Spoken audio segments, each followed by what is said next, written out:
Hey, how's everyone doing? You hear me, Pat? Yes, I'm right here. How you doing? Not so bad, not so bad. Very busy, but it is what it is, right? This time of year, it's always busy with the garden, the animals.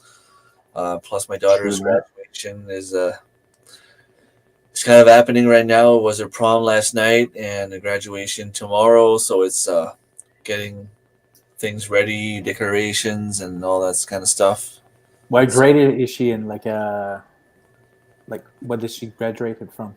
high school, Oh, very nice. yeah. Well, I don't like saying that out loud, but to me, it's just like, congratulations, you're done the easy part of your life now.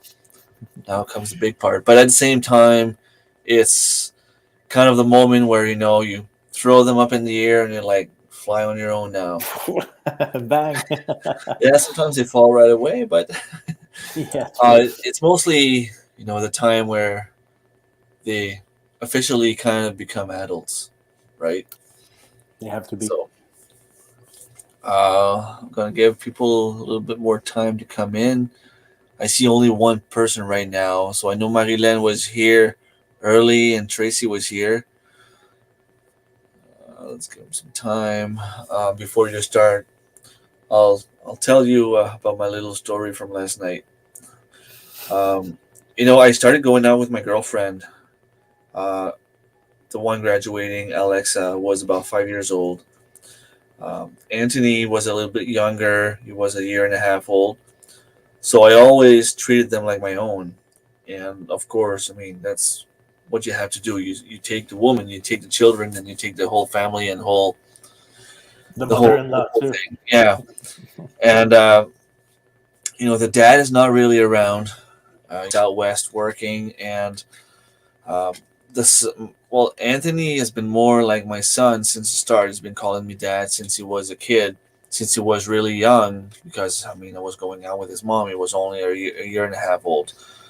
Alexa, not so much. I never, imposed anything on her. She was old enough, not old enough to know everything that was going on, but old enough to know that I was not a real dad. So I never forced that on her. I never asked her to call me dad or whatever, and she called me Remy, and as long as there was respect, it was all right. So last night at the prom, she kind of made me, she kind of made me cry.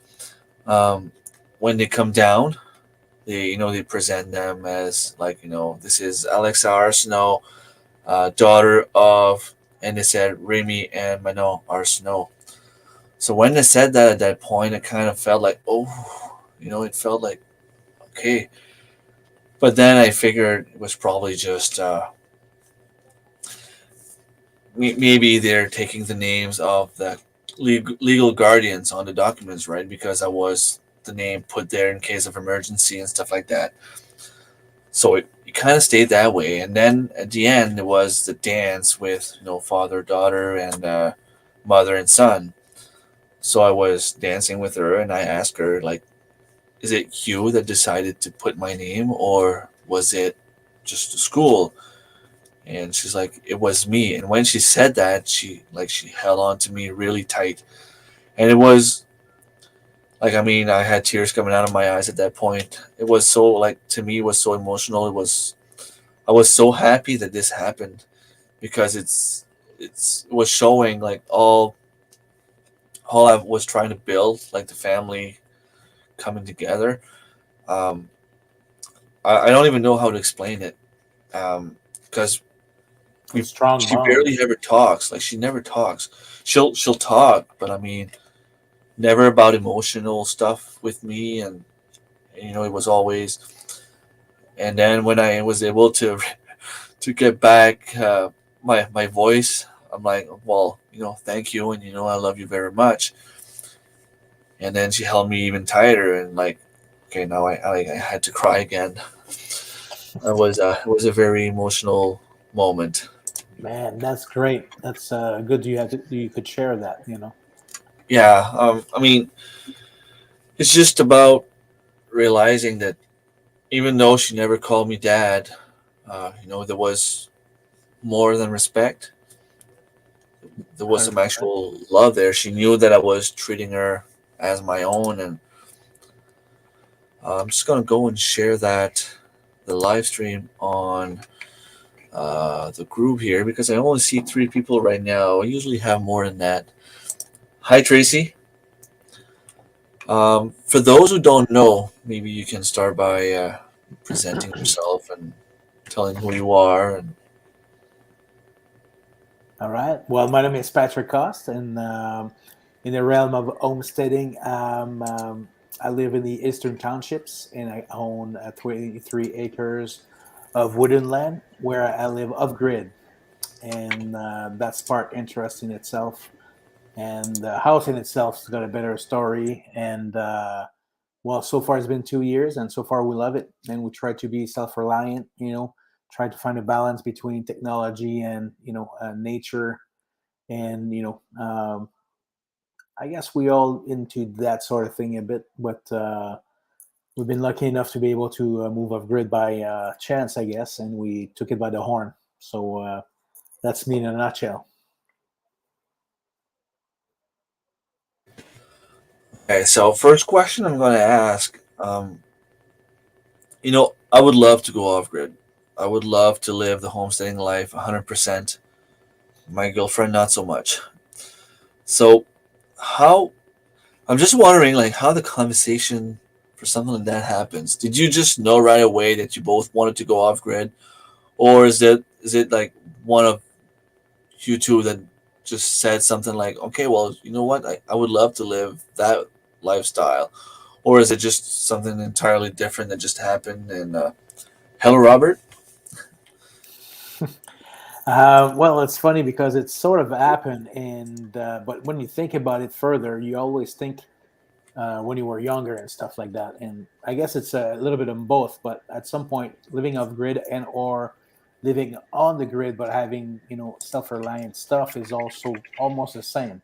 Because of course there's people live off grid which they have nothing but like a panels. That's a little bit rough, when you think about it. And that's what I don't have. I live in a house which is a regular house, and I have kids, so like they need a bit of normality overall. But when you think about the rest, as per being self-reliant, it's pretty much the same as you want to have your own chickens, you want to have your own everything you can, or stuff like that. So that part is the same. But as far as per me, it's the same as living on the grid, but we are not tied whatsoever with hydroelectricity. So you have like a bunch of solar panels, batteries, and you're equipped to last a couple of months, probably. I mean, I know if there's no sun, there's no power, but I mean, you're probably set up to last a little bit longer if something ever happens, right? Yeah, let's say that from March to October, there's no problem whatsoever in our place. We can run, but when you have to understand that we don't have 220, so baseboard eating, it's not a question. We the place with wood, and so therefore like we utilize a very minimal electricity when you think about it. So what we use is produced by solar panel and stored by batteries. And so we have about 2 days worth of power, but when the calculation are done and stuff, it's less than that for sure. So it's maybe a day, when you think about it. But when it's dark and it's not sunny during the summer, there's no problem whatsoever either, because the days are very long. So in the Yeah, winter, when it's very, very clear, it's not enough with my lead batteries, but I got new lithium batteries. So I'm looking forward to see what that's supposed to be. cool. So I was telling you when we started talking about having you over and discuss the whole hot grid thing. You've been on Tracy's live stream. You've been on Annie at Back to Basics Homestead stream. Tracy at TH141 Homestead, and you were talking a little bit more about what was required to do the hot grid lifestyle. And I told you I wanted to go more on the mental part of it, maybe like the psychological aspect of going off grid. Um, what makes someone decide? Like I know you've told me before that you purchased a house, it was already like that. But what do you think goes through someone's mind when they decide to go completely off grid? No, you're not nuts, but you have to be resilient, in many ways. But when that happens, if you suffer and if you have to be resilient, it means there's something not adding up. There's something missing. You're suffering. You're not thriving whatsoever. So therefore, you need to adjust. But it's always about the consumption. But when you think about that, and in our case, we wanted the big land, so we ended up with a house, and we figured that we could live normal solar, but we saw flaws, so we needed to adapt, and therefore, like it's always like a mixed match of emotion, like when you think about it, because the first winter it wasn't equipped. I don't know how the man was doing, but we suffered, in a sense. We didn't suffer as per suffering like really bad, but it was definitely a struggle to keep everything warm, cost a lot of money. It wasn't working. But the second one we live it perfect or almost perfect, and the third one will definitely be, should be perfect, if nothing. But yeah, you don't have to be crazy. Yeah, I know. I know. I didn't mean anything like that. Because honestly, I would love to live off grid just for the fact that you live the old way. Because I would love to see the history behind. Like I'm not saying I would be able to do it full time. I'm hoping I would, but even if it was just like for a week to see how our ancestors used to live. Yeah, I know there's more technology now, even in the off grid life, because like you're saying, 200 years ago there wasn't solar panels, there wasn't batteries. People were heating with woods, but that's pretty much it. They were cooking on the wood stove. They didn't have electricity, and they didn't have lights, and they didn't have cell phones and computers and stuff like that. So it was way different back then. But I don't know. There's something about it that would be nice to do, um, even if it was yeah, just for like doing the whole homesteading life full time. That'd yeah. be Well, awesome. see, I my kids will never agree to that, to be honest with you. But I would, like be a little bit more self-sufficient, even like in the roughness of it all, But Mhm. I do axe, I refurbish axe ed, and I make my own handles and stuff with draw knives and stuff like that. That's and I wanted to build stuff like around that kind of thing that doesn't require any electricity, like taking a hold. One of those Singer sewing machine swivel and do like a bandsaw with it, so I could do stuff like that. But it's time, I don't have much time these days, but that's a winter project, But I Yeah, do like doing that kind of stuff, which is off grid-ish, when you think about it. yeah, Um, but like I do have a drill, but it's not a hand drill, but I do have a hand drill. I do have like like wood scissors to do uh, lumber and stuff like that. But when it's about time, you rather use your tool than using the old way sometimes. yeah, for sure. Um, we keep talking during our streams, our videos, how important having a community is. I know you started talking to us a couple of months ago, maybe, but did you have a community before us? Not as a homesteader, that's for sure. Okay, so you had friends um, around to help, and yeah, for sure. I have friends here around that are willing, but mostly not willing to help very often. But there's always that good guy or the good girl that is willing to help all the time. But as a homesteader, I don't know that many people that were living in the same way. I discovered a few people in northern Quebec, that were living off grid, solar as well. Talked about their setups and stuff like that. So you need to have a bit of knowledge and people around to help around. And but I don't know anybody solar, to be honest with you, besides those persons. so I had to go on YouTube a lot. So the community, like I didn't build a community online like I'm doing with you guys, because I wanted to learn stuff like you do, like chicken wise, like Chickens, rabbit rabbits. wise, rabbits, there's a bunch of stuff you can do, and I know you guys seem to be interacting a lot, so I figured that would be the closest thing to the neighbor that I don't have really. Yeah, because um, it's pretty much the same thing here. I mean, I have cells, which is awesome, but it's not always available. So when I have questions, I like to have the community because, I mean, I have Annie that I talk to often, Marilyn, Robert, Tracy. We always communicate, asking questions sometimes. It could be the dumbest questions, but if you don't know the answer, you just don't know the answer. And when you have someone there, I mean, of course, sometimes you can go and Google it and get the like a straight answer. But they're if gonna I say you tell got an you, idea. yeah, well, sometimes I can ask you, is it better blue or red? You go on Google and they'll say it's better blue. Blue is better. But But if you start talking to people, blue could be better, but in this situation, you might want red. In this situation, you want maybe something else. So you have the story behind the answer, so it's even better, I find. yeah, And it's not only that. I mean, you have friends, you make friends, connections. It's yeah, it's like when I showed you my coop there. It says, "Oh, there's a little gap there." So yeah, it's a poor hair and stuff. Yeah, but things can crawl up there. It's like, really?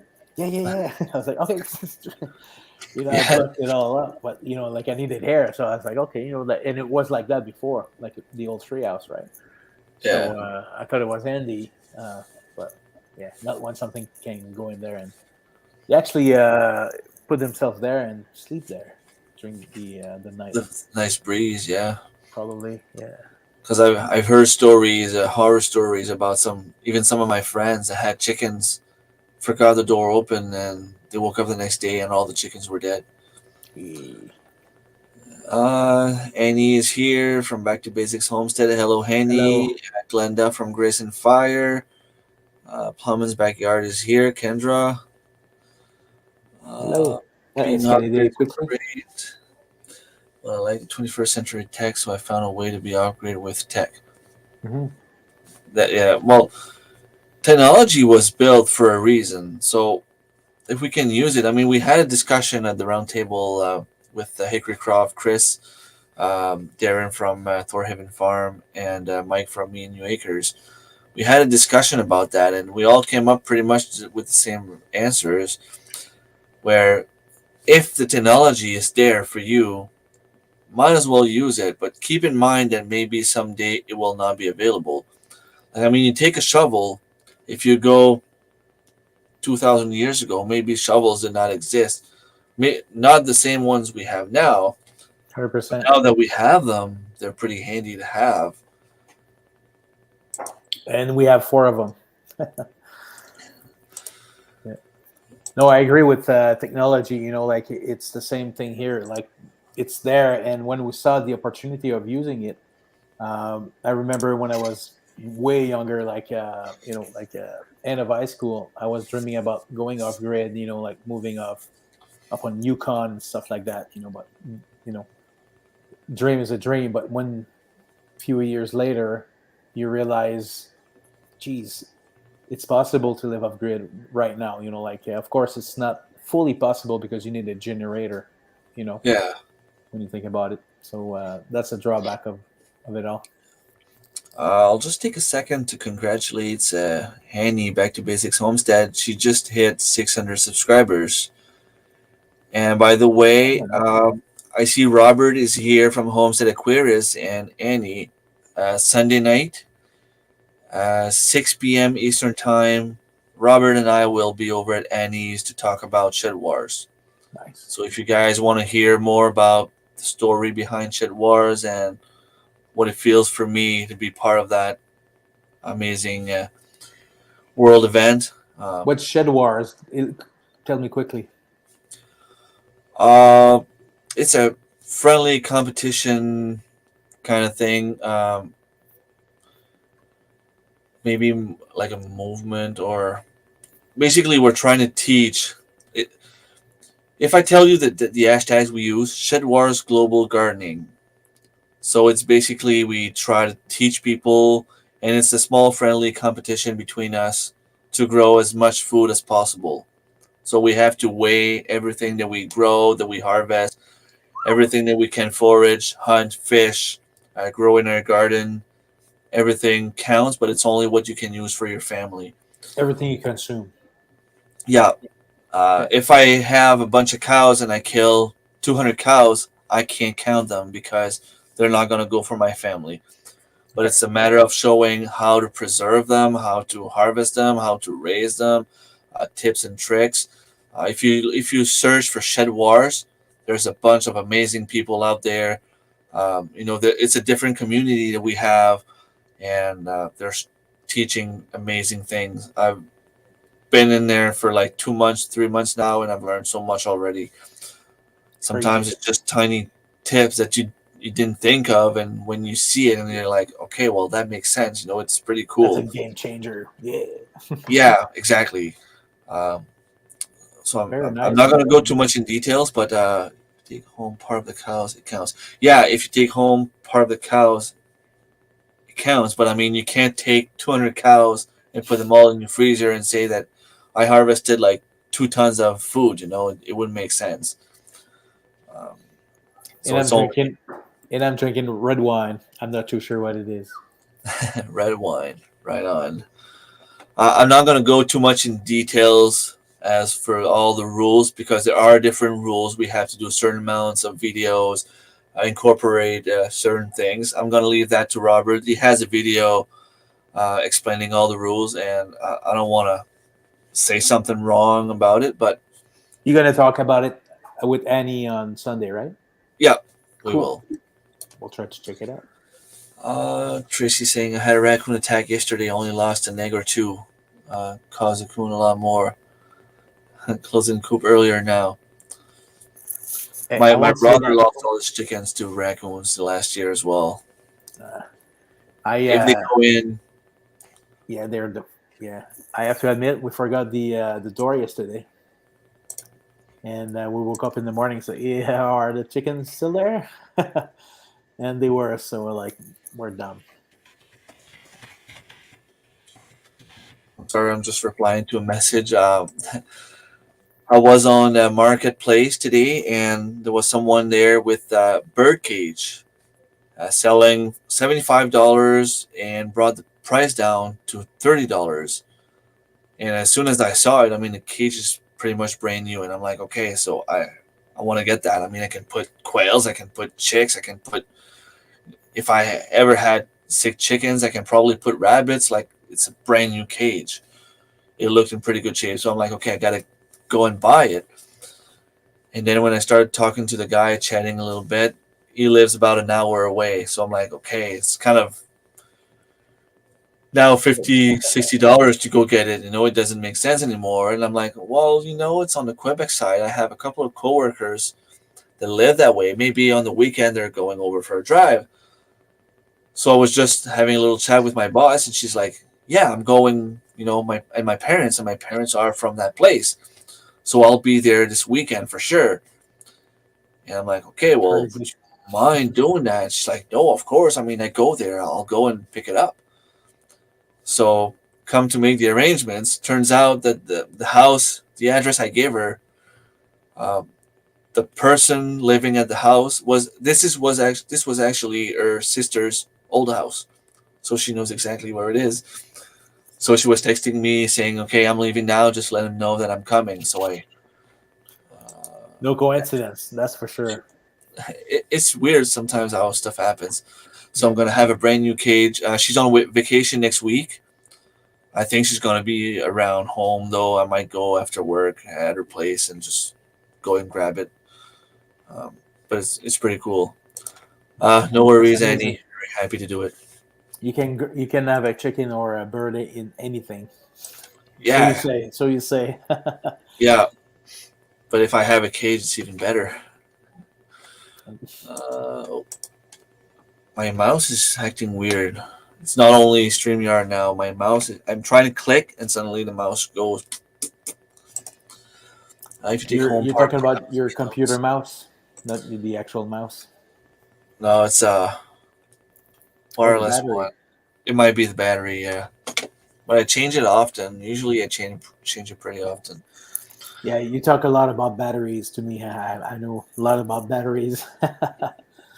But you were talking about like self-sufficient and living off grid and stuff with batteries. I just got new batteries that I can't wait to use, seeing if really there's a difference between lead or lithium, and that should be like another step towards like self-sufficiency. And you think about those things all the time because you want to be as normal as you want or as you can, right? So Hmm. when you try and try and try, you go cuckoo a bit. So you have to find a middle ground between spending like too much money and just enough, so you're good. Yeah. You think about those things. You go crazy a bit. I'm gonna open the light. Turn on the light. Then you're gonna show off your shirt for a second here. Awesome.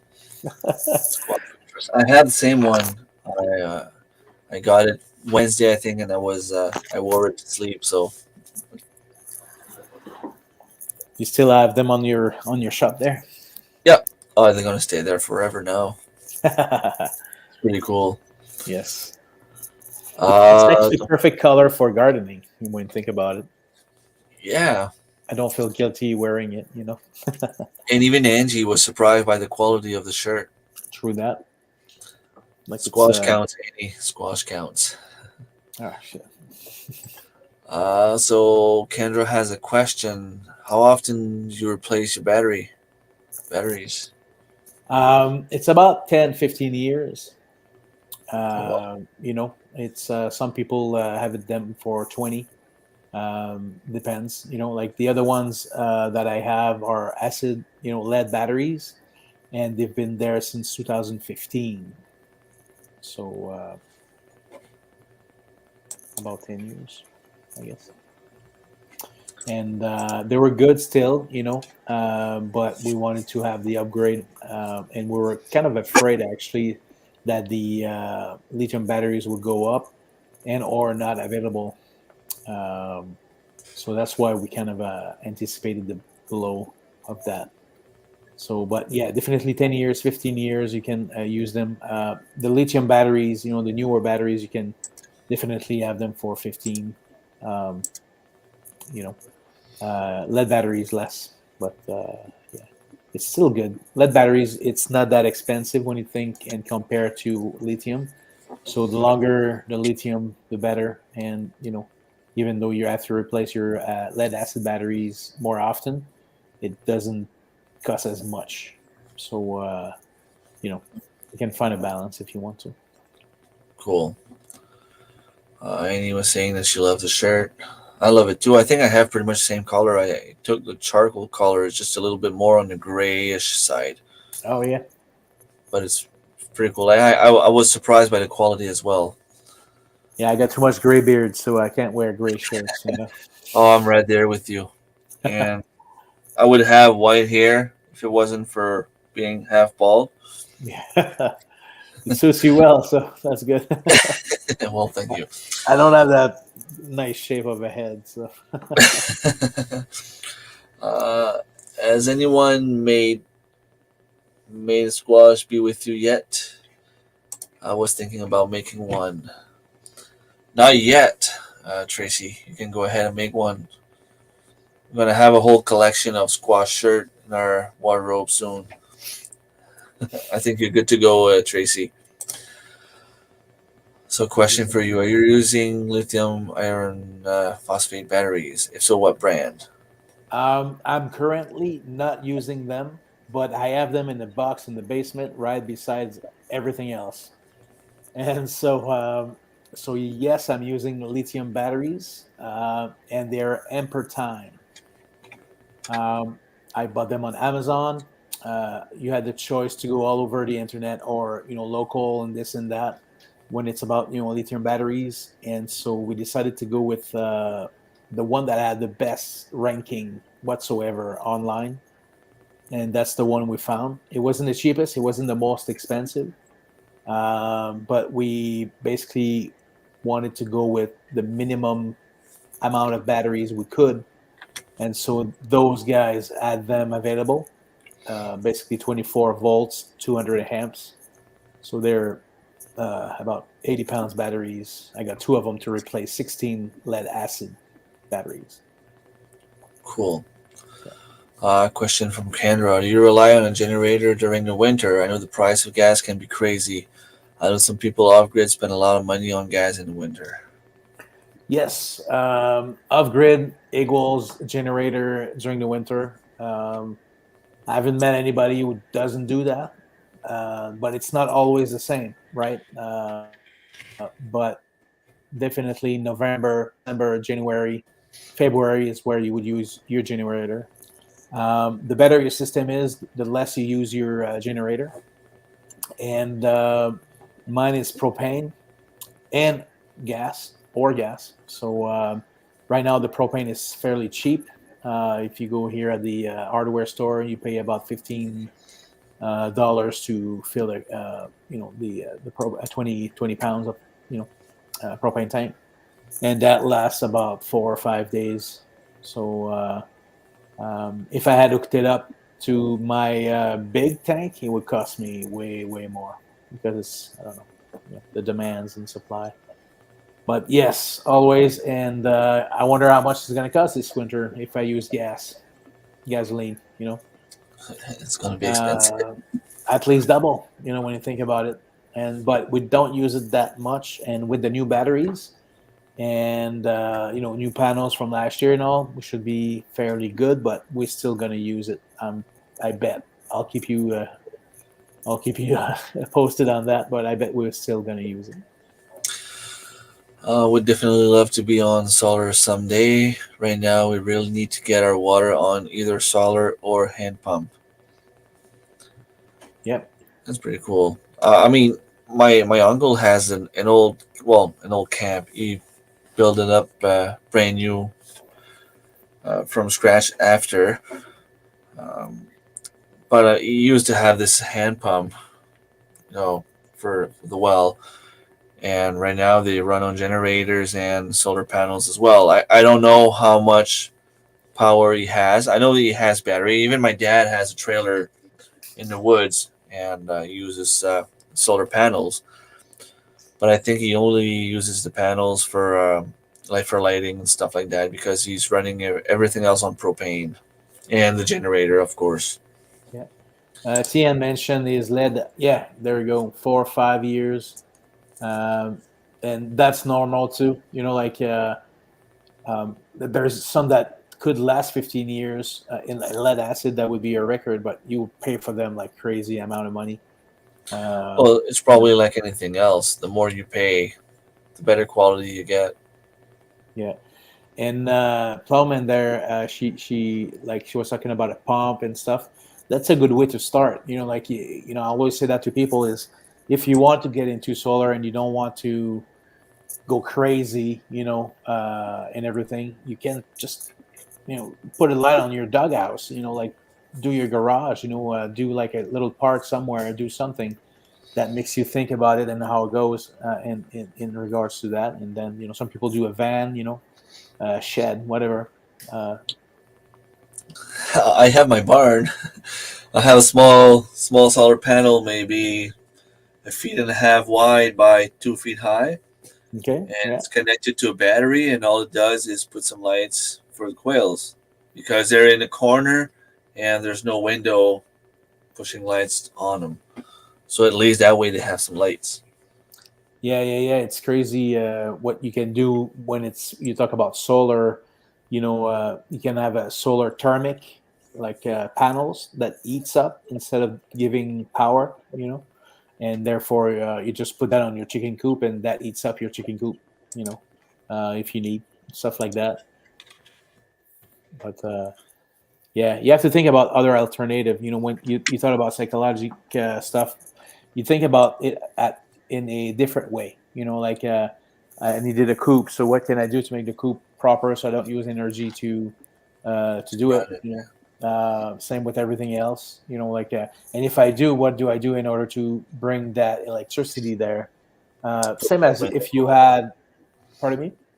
I said like you can put more windows and insulate it better and stuff Yeah. like that.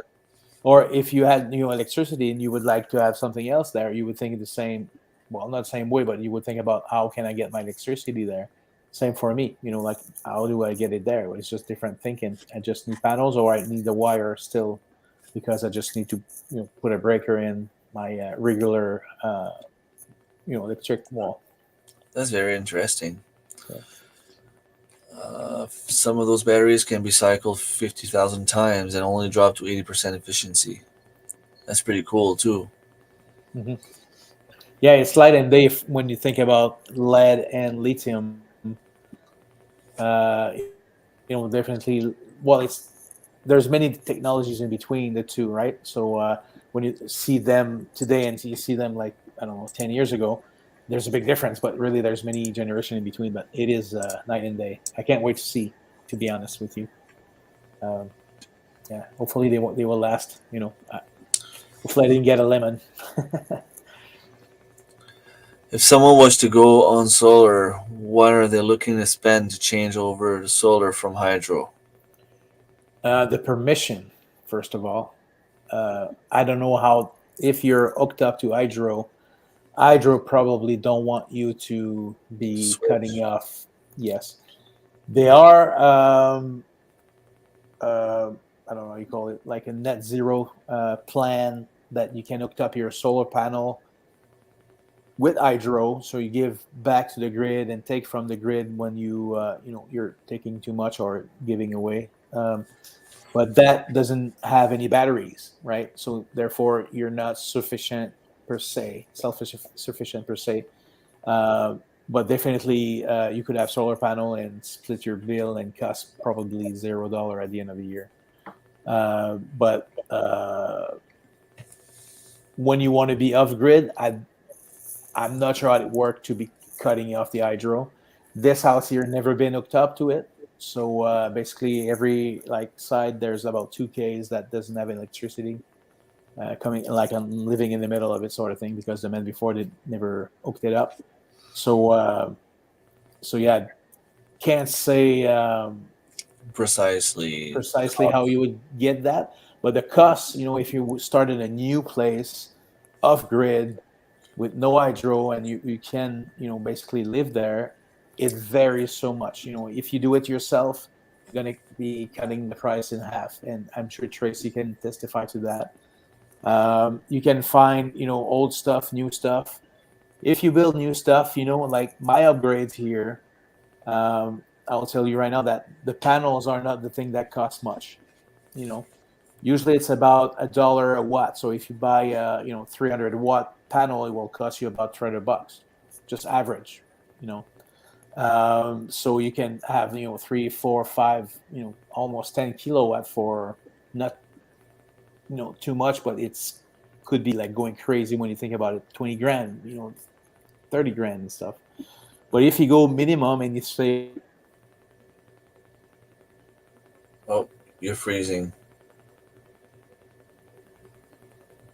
okay, I'm using the electricity for this, I need Oh, about you're freezing. You there, Pat? $7. You Yeah. froze. You froze for about 10 seconds. All right. You're back, but you froze for That's about 10 because seconds. I'm talking conspiracy here. No. Yeah. So basically, the amount of what you spend is what you will need basically as a power, bank. So therefore, the batteries will cost a lot of money.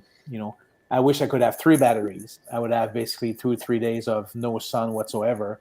But to us, we had to cut at some point because I don't know, I didn't win the lottery yet. So, but soon as I do, I'll buy more batteries because it's in a sense what you need. I see Hog Deer Cody, if I'm not mistaken, uh, is here, and Ren's Homestead. So Jack and Lindsay are here. And all the chickens and the ducks and the birds, they have crazy amount of You're frozen again. BB Kearns all in is here as well. Okay, so you're back.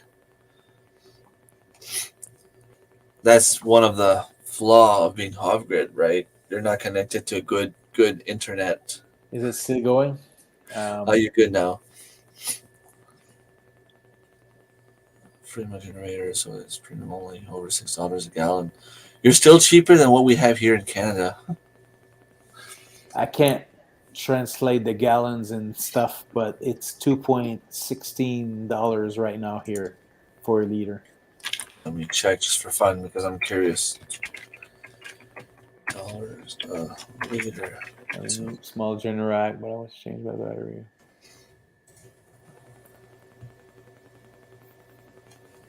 would it tell me? Yeah, Aquarius there's got he's talking about generator and the difference between top your off-grid system and one that you can buy. Um, Very often it's the longevity of them. You can't use them too much, so therefore if you use them 4 or 5 hours a day, you can go you can break them pretty quick.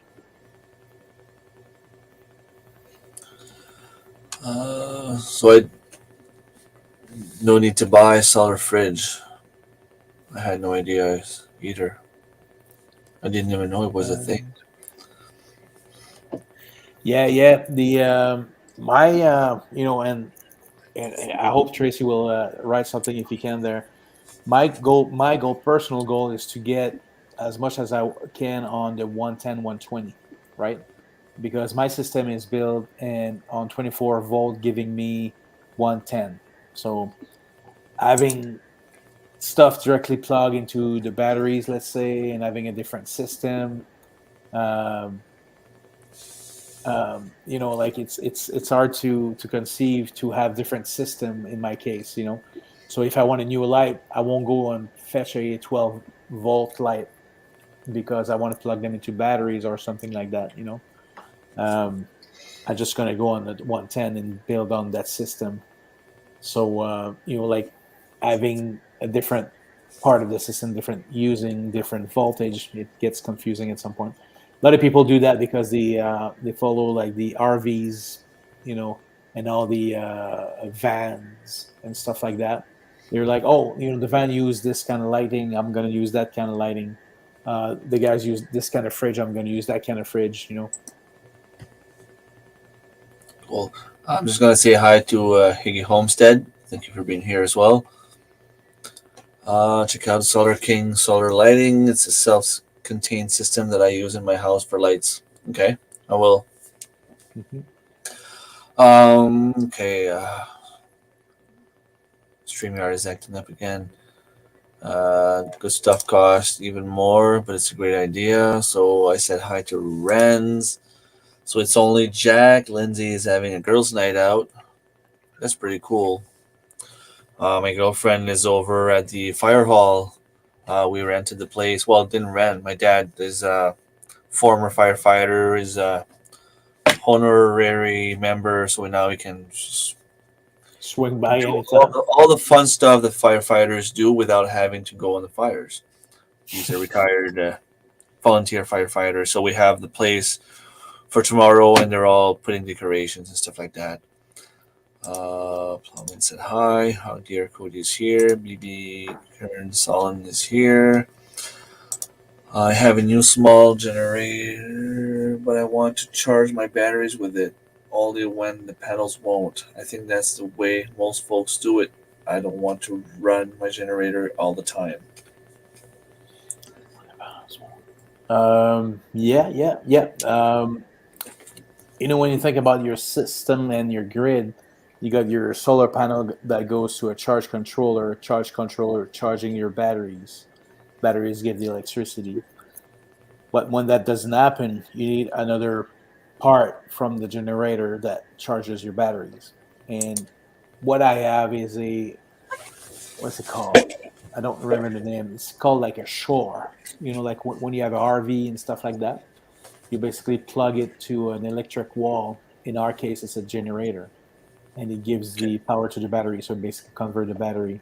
I'm sorry, I forgot the name of it, but it's basically a generator. from the sorry, a battery generator from the generator itself. Cool. Thank you, Cody. Lindsay's having a girls' night out, so it's just Jack here tonight. Simplify things. Yeah, you won't be able to blame Lindsay. No. Um, so since I said I was going to talk about the mental part of it, um, what do you find is the most difficult part of being off grid?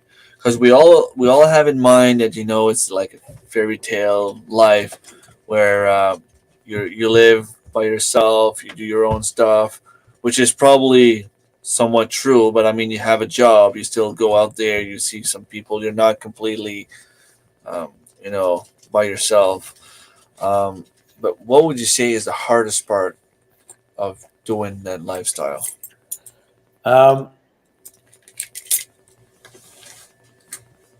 you wanted to bring it, where you want to go with it, because I'm cutting my wood. I like that. I could buy it, so therefore it's a chore in itself. How selfish sufficient you want to be. It's one other thing. Like what kind of good food you want to grow. How many animals you want to get, stuff like that. But when you think about off-grid home, is how do you heat your place in the winter? To me, that's a constant thing that I'm thinking about, right?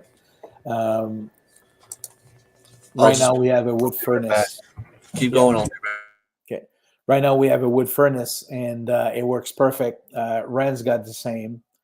Um, and basically, that's what you have to think about is how to get yourself warm during the winter.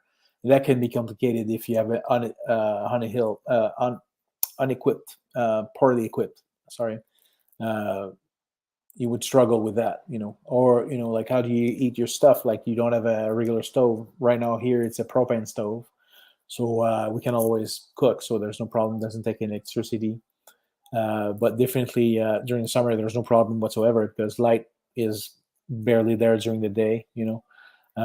So during the winter you're using more lights. So how many lights you take during a day?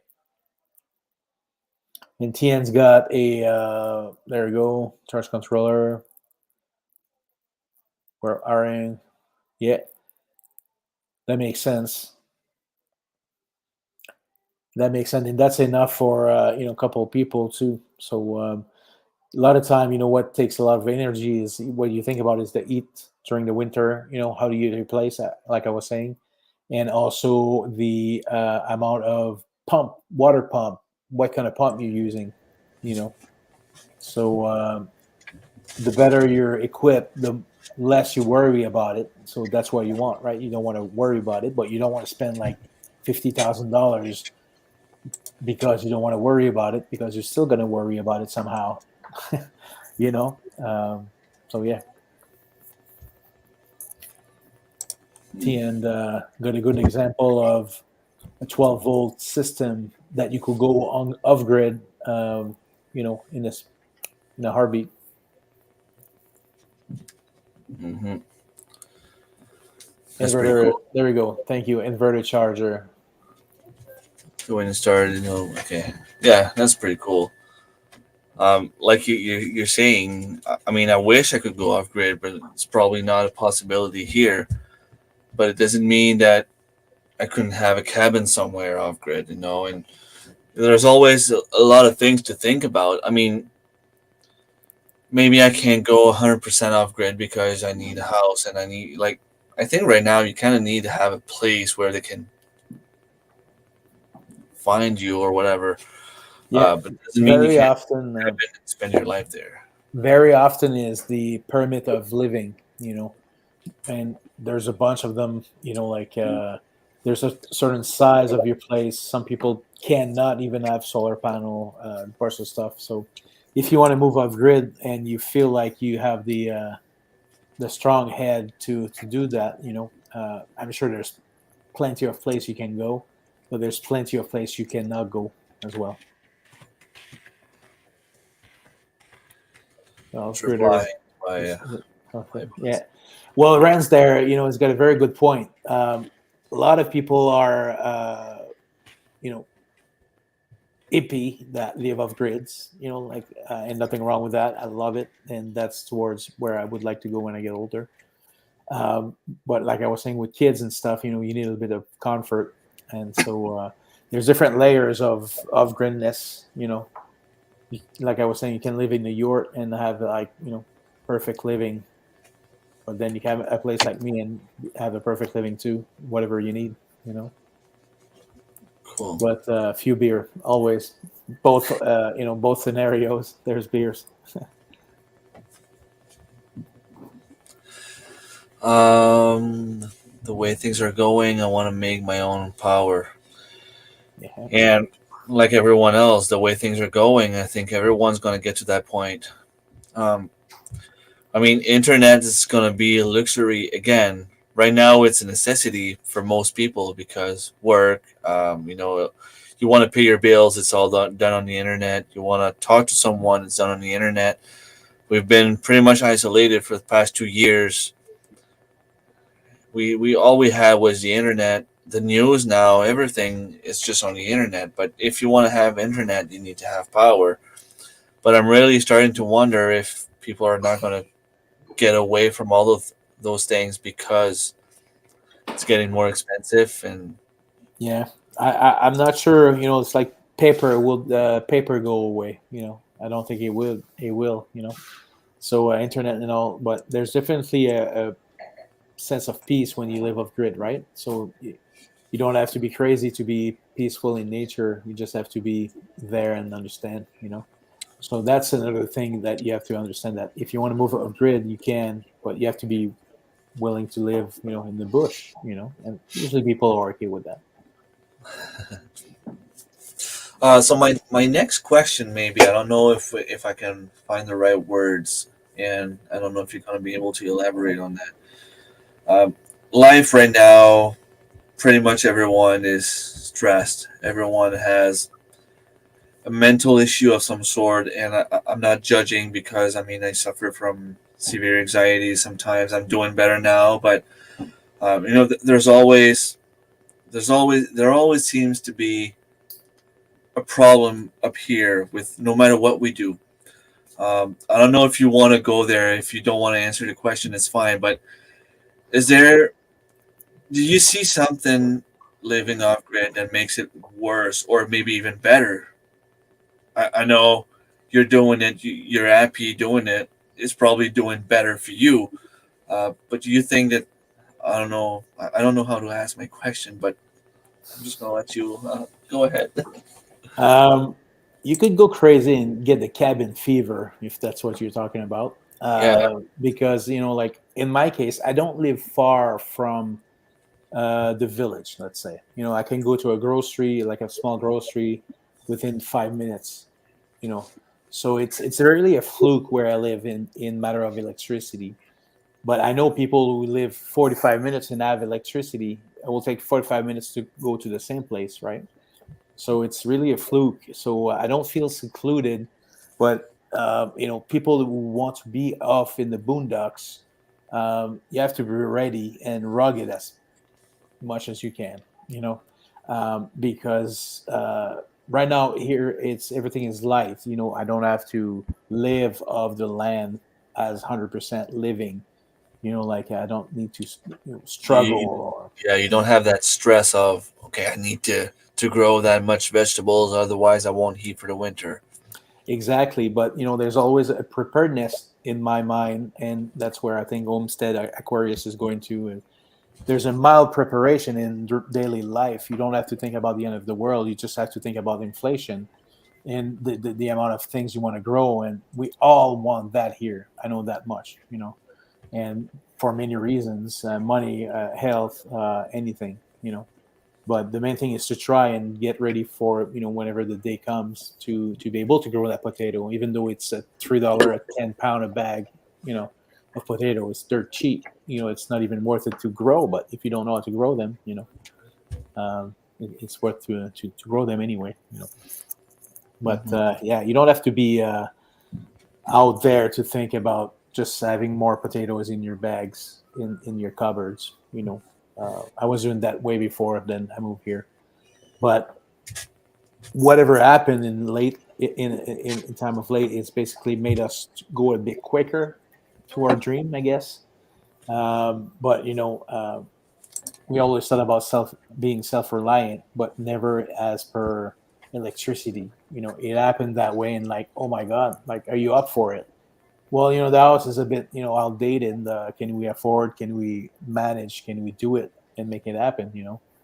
So yeah, we looked at YouTube. We looked a lot at YouTube and became whiz in a few months, but not really. Just you never prepared enough, and but we figured that we could, and we did. So you have to be a little bit, strong headed, definitely. Yeah, well, that's the answer I was looking for because I there's a couple of channels out there. There's Sean in Alaska. There's this off grid life, simple living Alaska. Hmm. They live off grid. I mean, THAM 1 for 1, Homestead, Yep. live off grid. Yeah. You're off grid and you have a channel as well. By the way, if I have a moderator, Tracy, maybe if you want to go and share Patrick's link, you're going to start doing longer videos and you're going to get more interest on your stuff you're doing now. Um, but what I find about those channels, and of course, when whoever's on in front of a camera doing something they love, they're gonna look happy. But I don't know. There's something about that lifestyle that I just can't put my finger on it. It seems like those people are happy and they seem to be stress free. And it's weird because there is a stress of, like you said, in your situation, you don't need to be 100% self sufficient. You don't need to. If you don't grow potatoes this year, you're not gonna die from hunger. But there are some people out there living this life, and for some reason, even if it's always go go go go go, like all of our lives right now, it's time of the year where we have to put everything in the soil. The animals are coming. The summer's here, but people seem more relaxed. People seem the stress is different. That's what I'm trying to say. It's not. It's hard to explain. I'm just gonna say hi to Melissa, Little House in the Big Woods. Thank you for being here. Go ahead. Yeah, Melissa. Yeah, I never thought about it that way, but there's definitely a relief when summer comes. You know, so I don't know if you caught those people during winter or summer, but definitely, when the summer comes and you're really self sufficient, that's where it's getting fun. It's getting okay. That's why we do this. But when you live on, like defibrillator called the generator, too much, it's not fun. And that's one thing you have to think about is being self sufficient is almost possible if you have enough money because you could have like a field of power supplies sorry, of solar power and batteries, and you could live forever, you know but sometimes it's not always like that. Cool. I see a question coming up later. I'm gonna try to get there a little bit quicker, maybe. It seems to be a good. Okay, so that's not for me talking to. So okay, if you go without internet, we could always use our homing pigeons to send messages. I don't have pigeons. That'd be nice though. I could always send the kids, but not sure they would They find might their not way. come back, but It yeah, would take a internet. while. Yeah. I think the question behind that is how do I get internet, right? um, right now I'm getting it from my phone. I get 100 gigs a month, and that's enough for lo-fi. There's no super crazy 4K. A uh, hundred gig a month. yeah, Nice. It must cost you a fortune. it cost me okay dollar, but I run the business, so that's it's not too bad. Okay. But it's a detriment when you think about it. And we're supposed to have Starlink, and then the government promised us to get us hardwired to internet, high speed, and everything. So that's why I'm Frozen again. when it doesn't shop like this. I heard you speaking for a second, and I lost you for like a little bit more longer, a little bit longer Did I say solid internet before I shopped or after? after. uh, They're cutting you off whenever you're saying something they don't want you to say. they It's tagged weird. me a long time ago. I think there was a transition when we moved here. I was so worried about my social life. Now I am ready to be out further. If that makes sense, doing things in stages is helpful. Yeah, You know what? I've always been the kind of person that I need other people around me. I'm a very social person. I need to go out and see my friends, my family. At work, I'm always the one talking.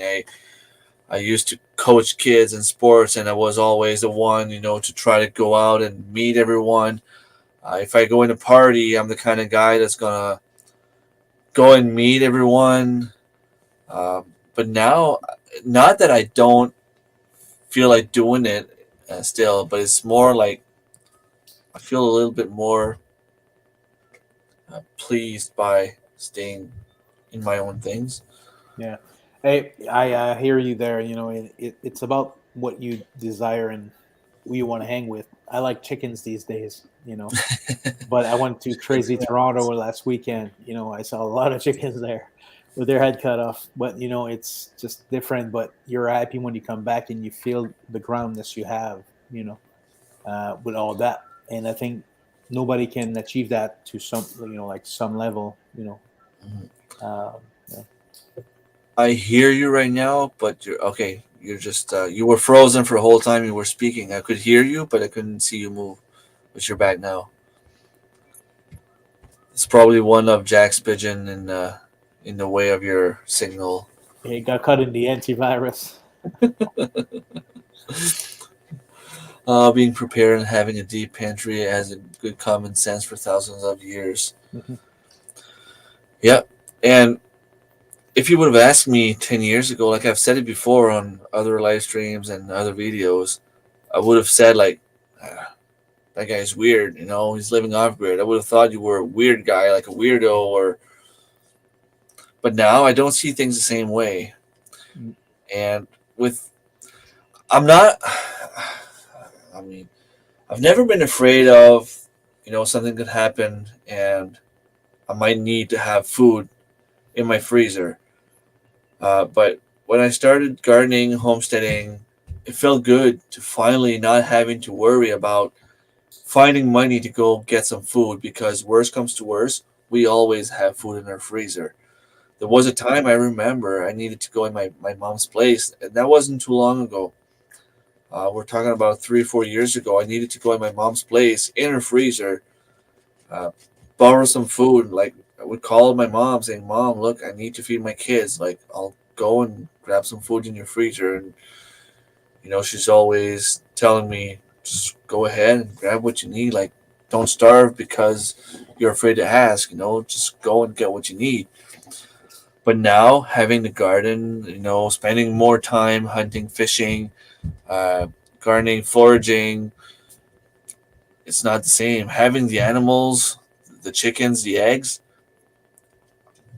I'm never hungry anymore. Like it Yeah, doesn't happen, and that it feels different when I see people doing the same thing, homesteading. It's not. I don't have the same feeling anymore. I understand now. yeah. You know. We all have different reasons why we do all this, Hmm. and the main thing is we want to be self-sufficient. Like different walk of life, different daily routine. But we want to be self-sufficient because of some reason, and that's beautiful. Like uh, that's the way to go. Like oh, thank you. I promise I will add more off-grid stuff. I'm just starting, and last year I did a lot of upgrades. But to go back to self-sufficient, of course we don't need to grow potatoes because it's dirt cheap, right? But the feeling of it, it's crazy. You know, you ground yourself so bad. Like even though like Renz is saying that he's never been so social, and that's okay too because that's what the place brings. Sometimes the place brings seclusion, bring more, like uh, self inner thoughts and stuff like that. That's also good. And people around me are always talking about having like $1,000 put aside for emergency funds, and I'm like, I got I a make thousand like chickens. I make like $2, an extra $2 a year.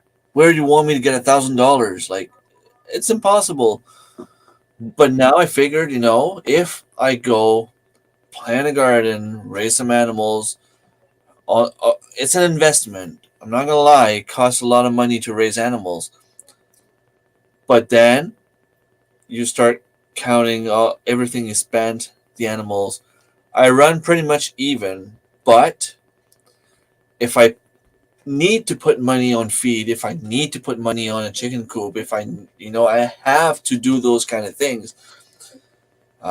This year, I'm not playing softball. Not that it's a good thing that I'm not doing sports, but I'm not drinking as much beer as I would if I went there. I'm saving money by buying beer in the Yep, yep, store instead of buying it at the ball field. That yeah. it's just those little tiny details. I'm spending money on that. I'm not wasting money on something else. And then when I'm done, it's like an investment. I'm gonna have 25 chickens in my freezer in a couple of weeks, and that's the best meat you can ask for. That's It's also a good way to think about the psychology of it. Like less bad habits, better habits, more great food. Like yeah, because it's a circle. it's tough to count the money you save, but if you start taking everything into account, I'm not using any more medication for my stomach. That's right there. That's a big, big plus, and I It's can not money; it's on your have health. yeah. And where I was going with that is now that I have a bunch of food, if something happens that I lose my job or that I get sick and I can't go to work or anything happens, I have more than $1,000 worth of food in my freezer. Hmm. Hmm. So maybe I don't have $1,000 if I need to go to the dentist for an emergency surgery, but I can skip a payment on my grocery, take the money, and pay what I need to pay because I know I have enough food To eat. to make it and make it easily. I'm not talking about just surviving. I'm talking about making it easily because I have plenty of food right now. Yeah, and Two that's freezers and a fridge full. common sense prepping. If you think about prepping or the bad words, but it's just Yeah, normal to me having a little something in your deep freezer. But yeah. everybody here does that, right? But a lot of people in the big city, they have a little fridge and water, and that's it. They go buy food every day, every 3 times a day at the restaurant and stuff like that. That's like real shit. Sorry about that. Yeah, But and it's not about having food in case there's a zombie apocalypse or something like that. I'm not. I don't think that it's gonna be the end of the world in a week. no, just kidding. You never know, but I mean, worst comes to worst, But everybody I knows that suppose if you have a job, you could always lose your job. exactly. You could always get sick. You could always need surgery. There's always some that possibility right there. Yeah. I What see about wild preparedness? edibles is here, so thank you for being here. What about the other more preparedness from intruders? Because Melissa had a little visit from someone that wasn't wanted. Like a human being? Uh, I don't know how I would react to that. Like, like I'm so close to the civilization, yet I don't have any neighbors. If someone comes here with something that a gun or something, you can have whatever. But the person in me will want to go against that person. But hmm, I'm It's not that safe, I guess. no, and it's tough because if someone goes over at your place, try to steal your stuff or try to do some damage to you or your house or even your animals or your garden, uh, the laws say that you're allowed to take the necessary force to keep that person there until the cops arrive. But you don't know if that person is armed. You don't know if that person is dangerous. Um, You don't know if that person is Jack. Uh, yeah. So what do you do? And then if you hurt the person bad, that person can sue you, and you can be in trouble. You could go to prison for hurting someone that's trying to go into your place and kill you. that's what I That's heard. how. Yeah, that's how stupid it is in Canada. Yeah, yeah. But yeah, no, it's something I don't want to deal with. There's an alarm system and this and that. But like it's if someone decide to come here when I'm not here, well, I'm not here. So Yeah, I mean, at least your family is safe. I'm always worried about my kids. Like my youngest is starting 9 years old in a month. Talking about that, I'm just gonna say happy birthday to my daughter Miley. She's turning big 10 today. And if I have any friends from Quebec, happy Saint Jean. that's true. That's today. Whoops. Yeah, so by having a family to protect, um, there is not a single doubt in my mind if someone comes over here to try to make trouble with my family, Mhm. I'll You go- take the prison time. Like, there's no doubt. I'd rather live in prison knowing my family is safe than knowing my family is buried underground and being in prison into my own mind because I'm going crazy. yeah, two different prison. One you can choose, the other one you don't want to. So I'll try to go a little bit faster. I think we're way behind. We're like 15 minutes behind. When we went from 200 watts of panels to 1,000, it really made a difference. Now just need more storage batteries. Oh yes, yes, yes, yes. Makes Uh, sense. 1,000 watt on 12 volt. You can go a long, long way with that. Living in the country, there is personal growth, and I think that is part of it. Being content where you are instead of need of always being around others. Yeah, that's kind of how I feel. But at the same time, the community that we have, like, I don't think it's possible to explain to anyone else who's not in the community how it feels to be part of it. Um, like, to me, I don't even know how to explain it. And even if I did, I don't even know what words I could use to explain how happy I am, how happy it makes me feel when let's say I bring someone like you, Patrick, in the community and you start talking to everyone that I've met through YouTube. And, suddenly I see you on Facebook, like commenting on your posts, being friends with each other. And I know you're talking like to other people out in the community. That makes me feel really happy because I know that it makes everything real. And then when we had a chance to meet everyone at the conference, well, not everyone, but pretty much everyone was there. A lot of people were there. That made Yeah, I it didn't even even more real. realize they were there. That's crazy. Yeah, and like in life, you make friends, and some come and go. But I kind of have a feeling that the community we're building right now, no matter what happens in the future, I'm hoping anyway that the community is going to stay there. I'm going to stay friends with everyone that I am right now because it's just amazing. Yeah. It can't even be described.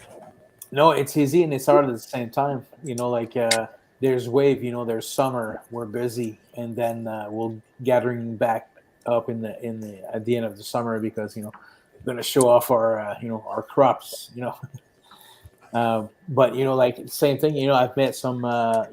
For some who don't know, like I'm into the tattoo business, and I met some tattoo friends that are gardener as well, and they live close to Hickory Croft, and stuff like that. I'm like, man, you guys need to get acquainted.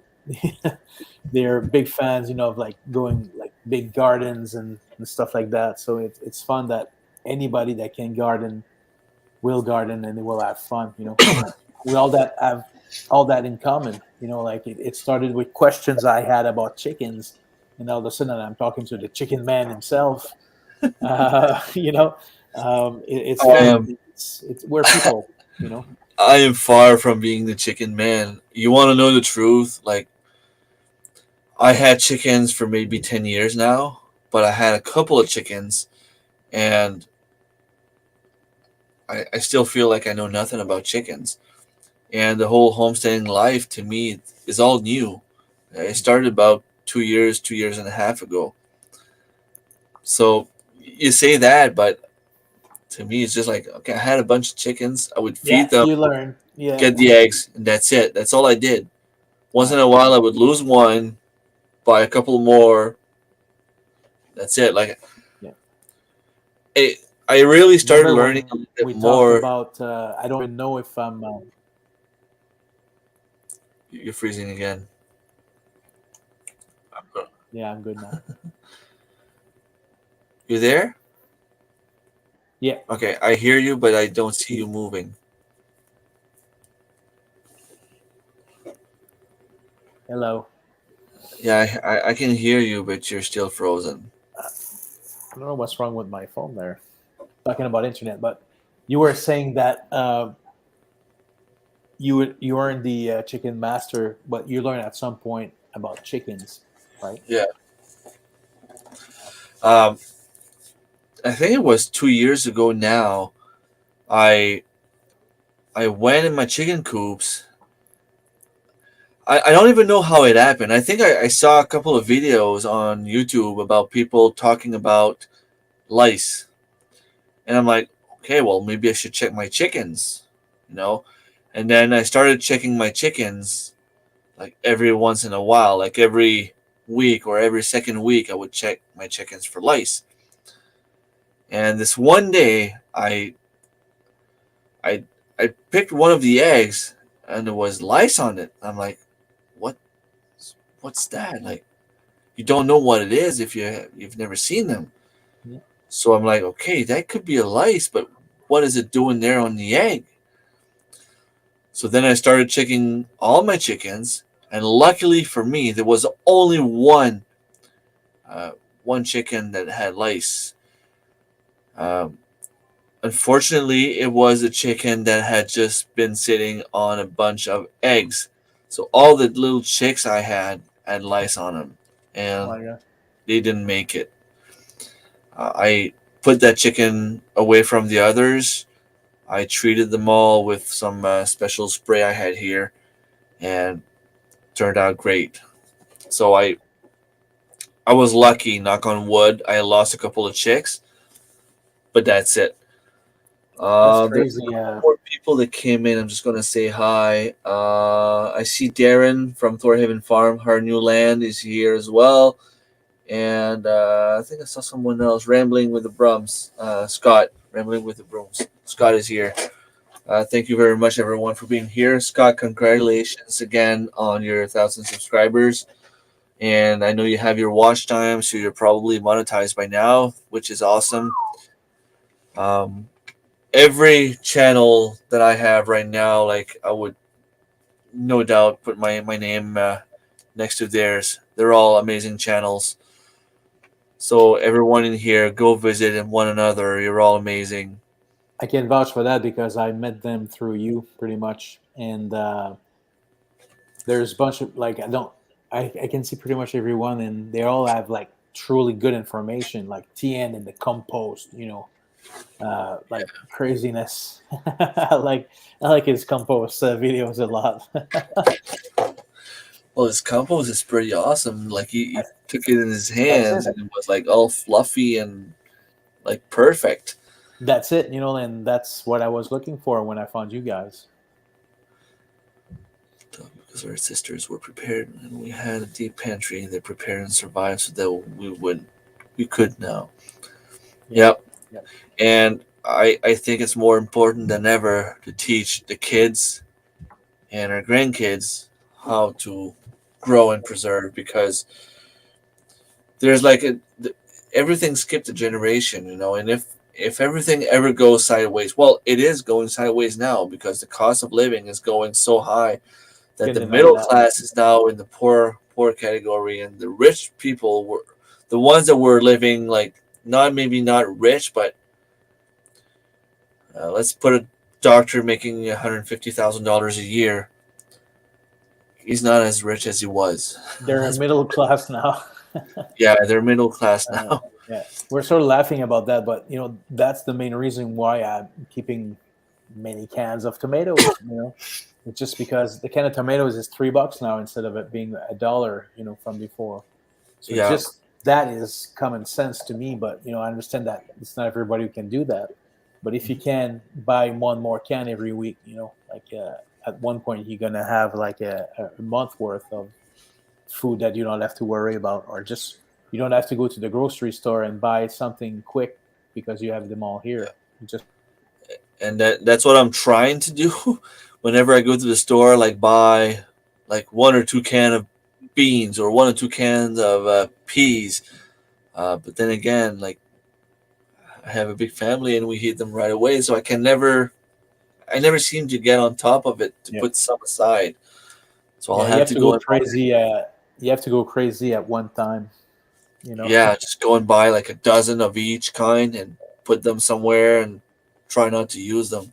that goes with the psychology. Of being off grid is also the prepping aspect. Like you don't want to go crazy because you don't want to ruin all your food or rice because you bought 6 big bags of rice and you thought it was a great thing, but how You you don't know how to store preserve. them exactly. So things like that, you need to think about that, and that kind of thought process might get you thinking and psychologically not deranged, but on another level. You go Yeah, basically on another tangent, but you have to be careful because that's like nothing to do with the off grinness. It has to do with other stuff that you want to do. You know, Tracy, I thought you were not drinking. Sharing my own channel on my own live stream. I thought you were not drinking. I'm just kidding. I'm guessing you're tired. he's having a good time. I'm like, But why? Why? yeah, What do you no, do? Tracy's got another off grid home, and he's more off grid than I am when you think about that. So go check him out too. He's got good information over there. Yeah, he's he did, there's a couple of people that don't get the subscribers they deserve. Let's just put it this way because he's got a lot to teach, and I think that if people knew that, Crazy. yeah, it Yeah, would get a lot more subscribers. and he's handsome. Well, no, it's really good info. Like it's crazy. Yeah, Tuning in everybody here, you already. know, Yeah, like like I said, every channel here has something to bring to the table, yeah, right? like Plowman's got a lot of chickens and info too, and just living in general with animals and stuff. Uh, I'm reading further in comments. I'm laughing. Grandparents run on common sense, so you can learn lots that way. In YouTube, yeah. True that. If you have someone that knows stuff, try to hang around them until they teach you that stuff. I Very keep often it's the bugging. older people. Yeah, Yep, I keep bugging sales to teach me how to can. Um, I've never canned like I mean I'll can some jam and jelly and stuff like that, like water bath. water bath canning. Pressure canning, never as much. Not at all, I should say. Like I know the basics. I have a book here about canning, but it's always like I'd like to have someone next to me to teach me and show me. And if something goes wrong, that's quick to react and Yeah, someone that would know what to do. Right? canning is good. Annie knows a lot about canning, and on my end, we're fairly new at it, but it's fairly easy. But there's different level of canning.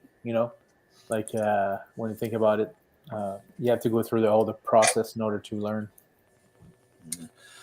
My grandparents are well on my mom's side. My grandfather is 90 years old.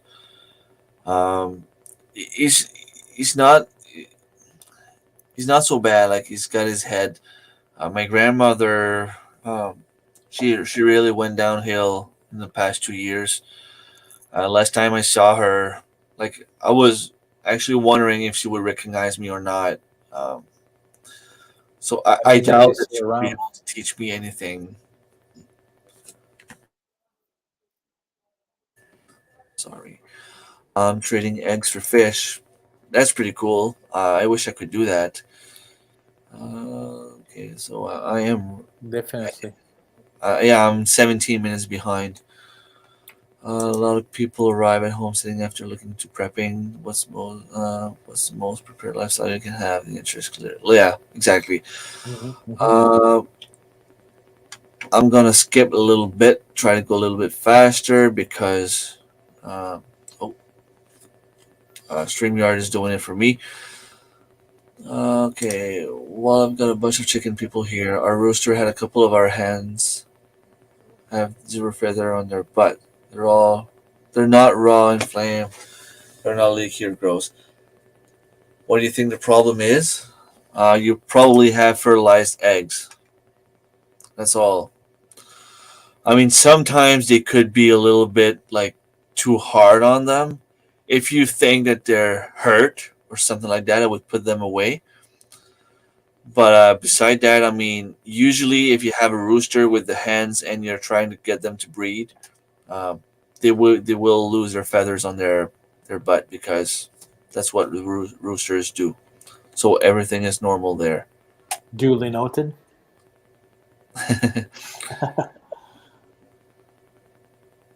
That's really golden info there.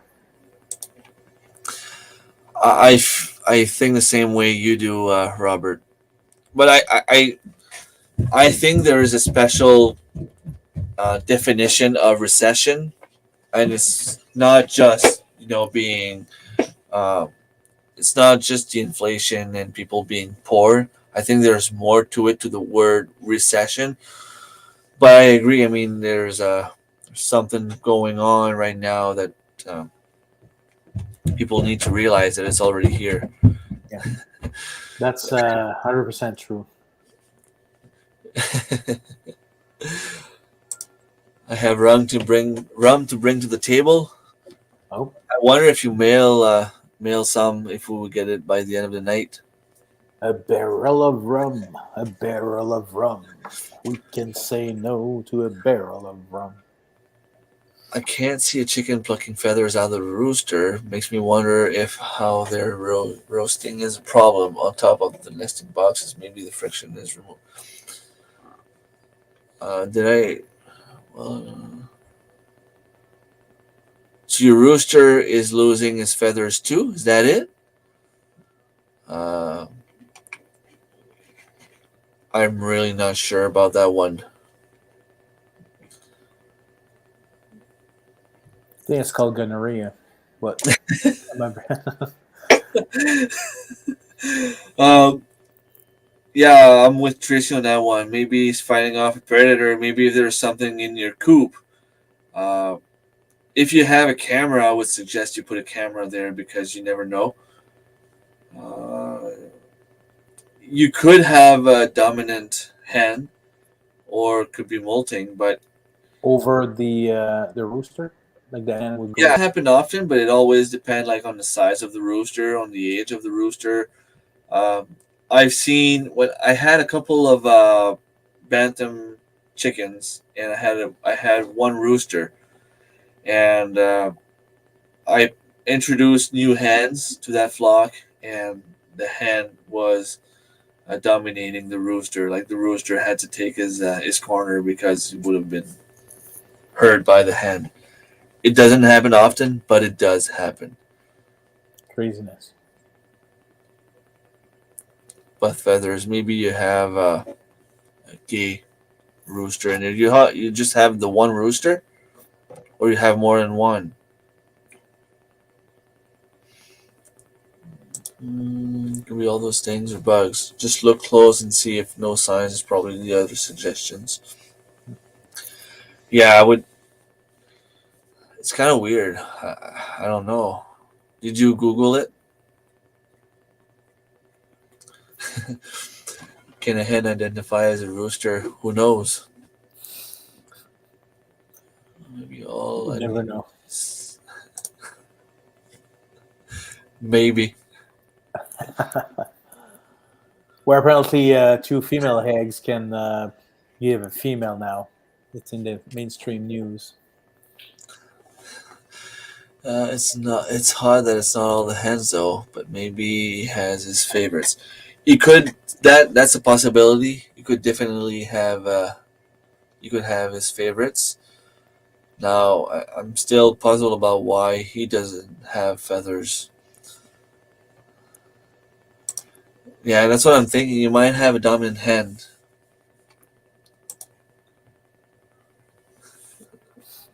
You gotta keep them separated.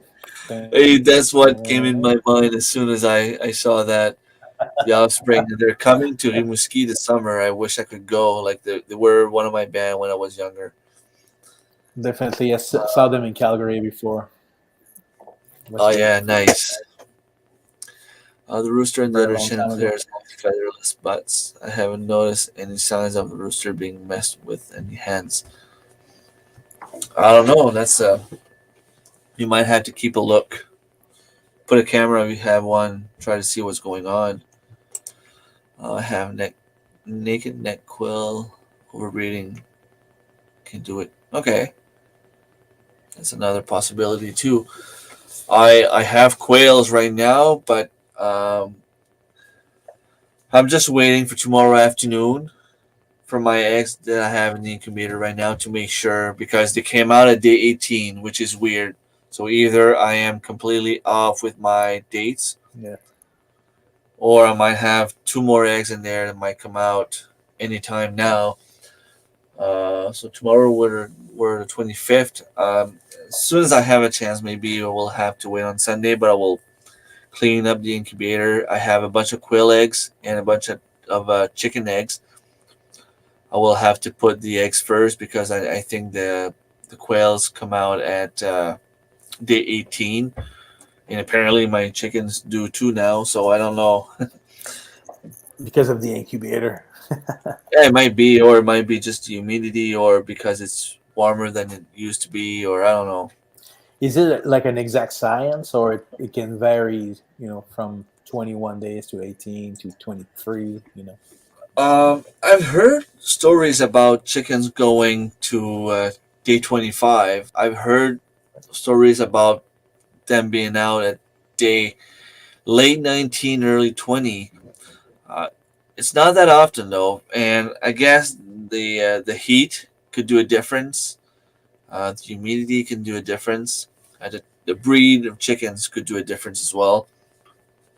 Um, if you put them at night or if you put them in the morning, I guess all of that can make a difference. I don't know if it's about the lighting or whatever. Um, for some reason, mine always seem to come out like if I have them plan if they're supposed to come out on Saturday morning, they'll come out on Thursday night or Friday night. It's always like one day or 36 hours ahead for some reason. So it might be the heat. I don't know. Interesting. I have a rooster who identifies with both. He's my baby girl. You would have it no other way, but still chases the hen. That's House cool. chicken. It's a house Yeah, chicken.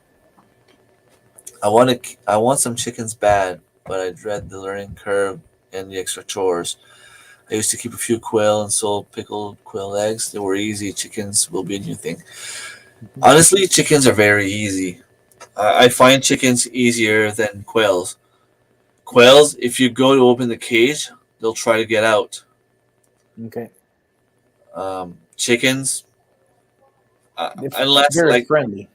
yeah, they're very very friendly. I'm not talking about rooster. Rooster is a whole different story. But if you just Yeah. want to have the eggs, you can just have like four hens. And I don't know, Robert, how big your family is, but two or three chickens, you'll be all right, and it wouldn't cost much. You don't need to worry about predators as long as you have them like properly sealed. If they have a good hairflow, it won't smell as much. All you need to do is put some wood shavings on the bottom. If you have a harsh winter like we have here, they don't need to have heat. They don't need to have direct sunlight all the time. They might not lay as much in the winter, but as long as they don't have like the draft going right on them, if they have a place to perch or a place to hide from the wind, they'll be fine. That's good. No, that's good to know. And apparently, rabbits are as easy from what I read in the comments. Which one? I think it's Homestead Aquarius or Thor is talking about rabbits are just about as easy. Have rabbits are awesome here. Oh, here. Rabbits are just about as easy. Highly recommend both. Yeah, I don't find them much work either. If you have a little space where they can go out and forage, or if you want to free range them, they don't cost as much money to feed if they free range. The only thing here is I have neighbors that don't like to have animals on their property, so I try to keep them as much in the coop as possible. But over at Sel's place, eventually the goal is to let some free range. Mhm. I don't want to free range all of them because I'm afraid that something might come and just grab them all. Like if a fox comes, I might lose all my chicken. Yeah, you're not there always either to check it. Exactly. But I could be there on the Saturday, during the day and let them out. Um, I want to make sure that I have plenty of hens and roosters in case something happens. So once I have more than just the breeders, I will let some go out and alternate them a little bit, hopefully. That's good. Yeah, You, rabbits are on my agenda. I think wrens have the white chanticleer. I have the ones from Hickory Croft, Robert. So the eggs that I have in the incubator are from the two chickens and the rooster that I purchased from Hickory Croft. I have three chicks that are about uh, 3 weeks and a half old that were from their eggs, and I didn't have a good success hatch rate with their eggs, but it could have been because they were either too old or the trip might have damaged them. Uh, 22 chickens take me about 10 minutes in the AM and 2 minutes in the evening, plus egg care. Mhm. Yeah, I think that the worst part about chickens is cleaning the eggs when you need to use them. That's what I find. Yeah, I only got three, and very easy, but three easy. It's nothing. Yeah, well, it's just a matter of cleaning the coop once in a while. Quills. Yeah, I love it. So far, like I don't know how it's gonna be when time comes to butcher them. I've seen a couple of videos and people just take them and like pop their heads. Okay, everything follows. I guess it breaks their neck and they don't suffer. I don't know. I've never done it, but I've had some quail's eggs. They're very very tasty. The only Yeah, thing very is the much. shell is hard. They're tough to break. That's Yeah. all. I hate quails before. I cooked quails and stuff, but never processed them. Very tiny when you think of it. Did quite a bit of chicken, but must be the same but different, right?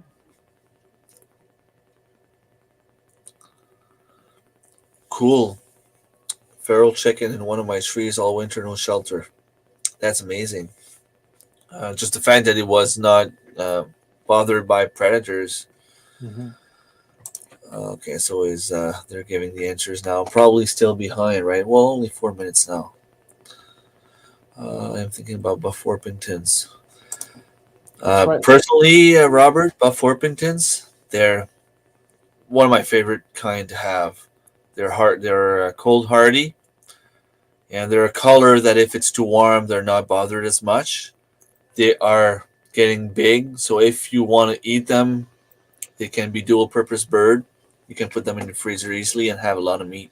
So I love them, and they don't lay as much, but they're still good layers. Are your Chanticleer brown, Rems? If what? Your Chanticleer, are they brown or white? Yeah, they're browns. Is there any difference between the two, or just the color? I'm not sure.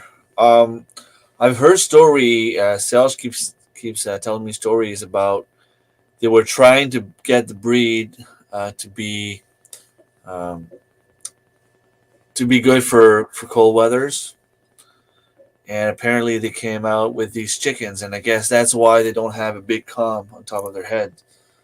So that would be the reason they don't have as much chance to get a like frostbite or something like that. But I wouldn't know if there was any difference besides the color between the two chickens. I guess Jack could probably answer that. He knows what he has, and he knows what Hickory Croft has. Water dishes don't hatch pretty much smarter than quail and more friendly.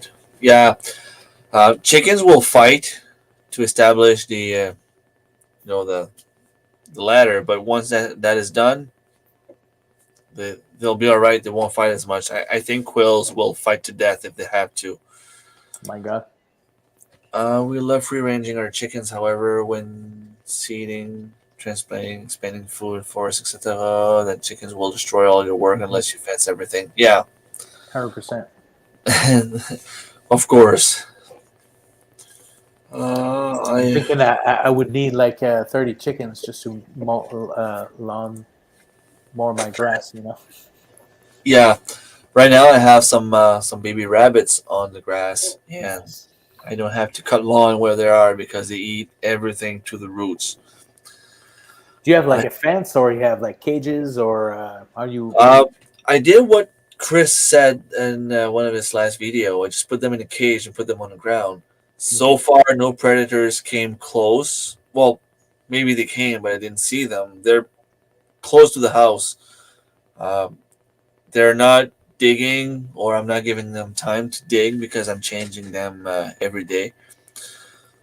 I also have black six links and a couple of production reds.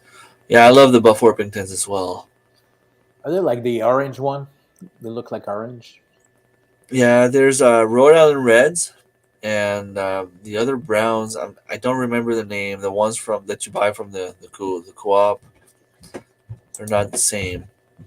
Chicken on doesn't damage much, but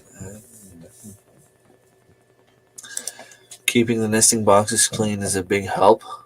They still, yeah, they still poop in them, and no matter what you do, uh, they always will. For some reason, they always seem to go in the same nesting box. You'll True. see that. You open the coop and there's like five nesting boxes. You have three chickens and they're going to be in the same box. It's it's crazy for some reason. I only have one that lay eggs right now, and she does go in the same. And I found the other one. They don't lay eggs right now, but they just go in there just to chill. Always in the same row, the right one. Yeah, Hickory Croft, Chris and Steph. I had the pleasure of meeting them. They're also awesome people. I visited their homestead. They're doing what Justin Rhodes is doing on a smaller scale. Maybe that's how I would put it. They have a little bit more animals. They have sheep's. They have. I think they had goats. I don't think they have them anymore. But they have horses, and they and everything is thought of. They have an orchard. They have the land. The way the land is made, their property is kind of a weird shape too. But I don't know. I keep calling them the living encyclopedia because they have so much knowledge about everything, and 100%. about chickens, about everything. You have a Rabbit. question, anything about homesteading, they have the answer. Yeah, If they yeah, don't, yeah, they yeah. know where to find it. Exactly. And they're, yeah, different, definite source of information there. 100%. Like everything I need to know about rabbits, they have it there. Size of their how they breed them, and everything. Cool, Scissors. cool. That's good to know. I will definitely try that when the time comes to butcher some. So the brown Chanticleer have more partridge genetics in them, from what I understand. We have the white and brown rooster. Gotcha. Yeah, that's what I meant. I'm looking for my words tonight. A Pecking little bit too order. much alcohol. Squash. Most quill people have browns are fun but so dumb. They survive about 10 minutes outside a cage. Typically, chickens have survival skills. Yeah, and for some reasons, my quills, I feel like they know when I'm coming and they're like crouching a little bit. And as soon as I try to open the door, they're like trying to get out. So now when I go in my barn, I close all the doors so that way if they get out of the little cage, they won't get far. It's You kind must of doing that. My chicken does that. Every time I go in the chicken run, they just flat out. It just oh yeah, they flat. The butt goes down, and they're like they don't move. they're waiting for you to do whatever you're doing. Either feed them or Easter eggers keep hiding their nest. They won't use a box. Easter egger hunt. Nice use of words there. Chickens are not just a ground bird where quill are. If they can hide good, they can survive. We found most lost ones within a few days. They come back usually, which is weird. Yeah, that's a weird thing. Sometimes you lose chickens. A few days later, you find them. I lost my daughter's chicken, her favorite chicken called Ketchup. Uh, I went to close the door. I couldn't find her, and it was dark. She should have been there. She wasn't there. And my daughter was sleeping. I didn't want to wake her up. But like the next morning, I had bad news for her. Like your chicken didn't come back home. And I was at work. I got a text message from my neighbor saying that my chicken was in her backyard. I'm like, oh wow, sorry that my chicken's there, but thank you so much because we thought we lost her. Yeah, that's funny. They want to go broody on it, so I bet they all use the same spot, but don't want me to have. Yeah, that's often the case. Chickens, if there's too much eggs, they'll go broody, and they'll literally attack you if you try to go get the eggs. But they don't understand that they don't have a rooster around, and I think it's Plowman who had trouble with that. She had one with like I don't know how many eggs, and she couldn't approach them or get the eggs or anything. I Yeah, would just put like big gloves, get the chicken by the yeah. neck or the face, and just like take the chicken and put it away. I have 30 chickens. They're all lying in the same box. But I decided to go brood on 14 eggs. Uh, that's kind of funny. And hi, Annie. I'm at Hello.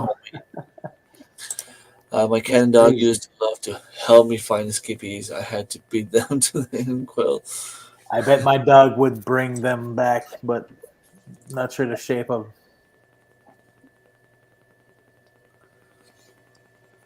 Yeah, I love your colony, Darren. I love the way you have your rabbit set up. I don't have time to get that done now, but I find it's pretty cool. So I wonder if a colony or a cages would be better. You know. Um, I don't know which one would be the best, but I know that the setup he has is pretty cool because the rabbits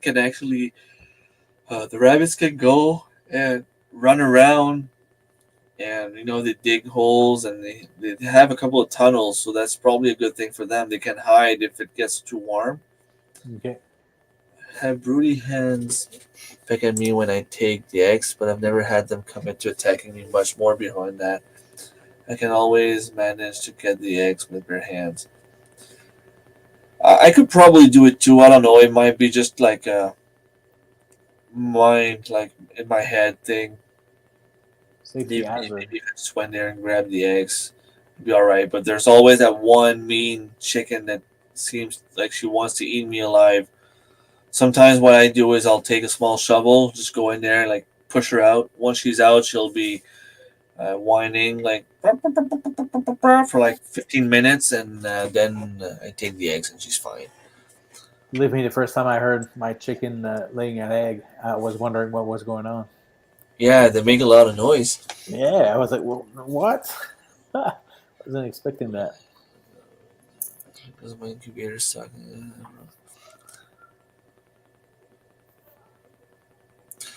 Yeah, I know Hickory Croft don't have an incubator. They say they have more success with broody heads. Oh, Just leaving them be, and that's it. yeah, I guess that's a well. That's the more the most natural way to do it. So I guess that would be the best way. But last year I had a broody hen. I figured, I'll get some fertilized eggs, give it to her, and see what happens.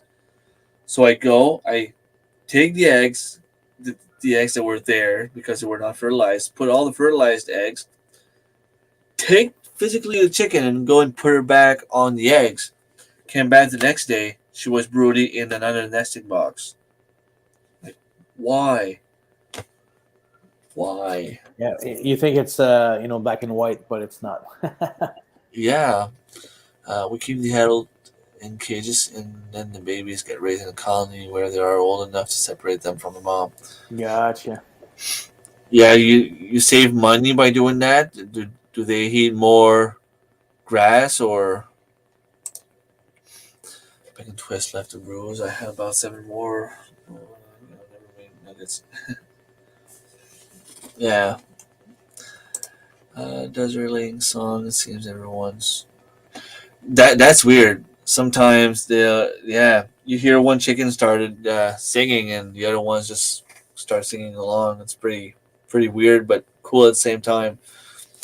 Sometimes I go out to try to get the rooster to shut up, and when I come back in, the chicken starts singing. I'm like, oh come on, get the rooster out, and chicken's Yeah, out. yeah. No, Uh, it's funny how they have their own personality. You know, when you yeah, take a close look, you see and that. chickens are pretty smart. They'll remember up to I think it's like 105 different faces. So if you have someone over at your place beating them up, for example, they'll remember next time they see that person, they won't like that person. Craziness. If you go in there and you take good care of them, you give them food. If you go past the, the coop and they see you, they'll recognize you and they'll know that you're a good person. Yeah, they come see us for sure when we're arriving. We call them, they arrive right away. Yeah, It's crazy. Don't think about that, but they're they're living pretty beings. smart. Yeah, they're pretty smart. I tried to put the broody day's hens with the eggs into a pet carrier, but this year she wasn't having it. Yeah, it seems like they're purposely not wanting to help us. All right, so I've been on for about 2 hours. It's been a very busy week.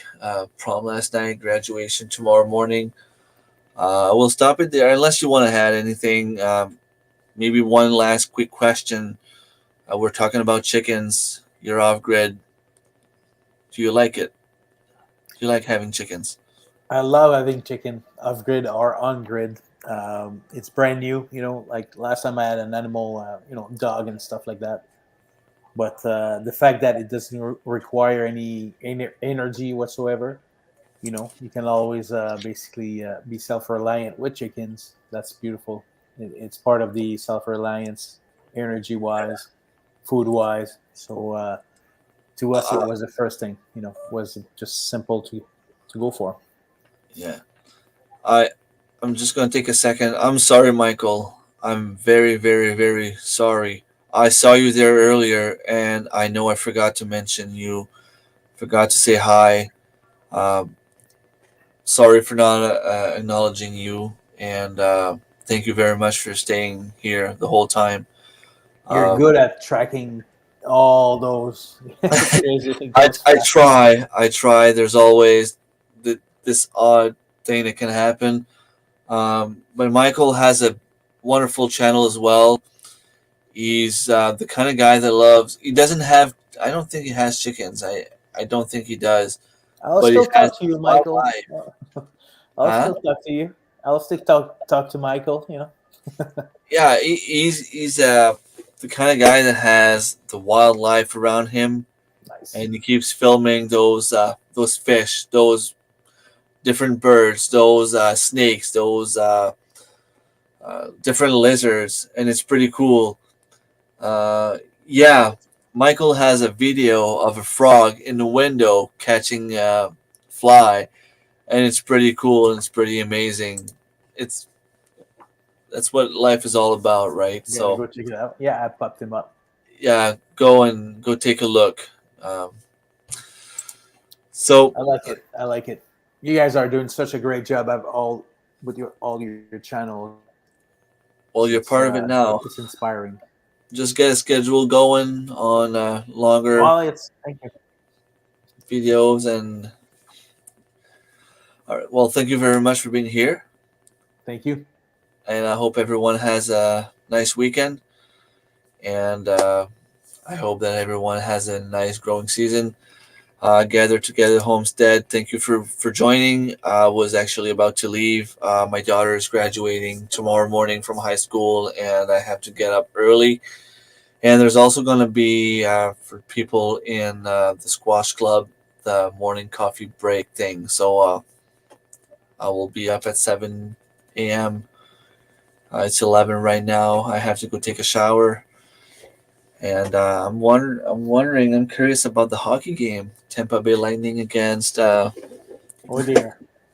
Colorado Avalanche. Yeah. Uh, Okay, okay, in Florida. That's you know. Thank you, Tracy, for sharing Michael's Yes. channel.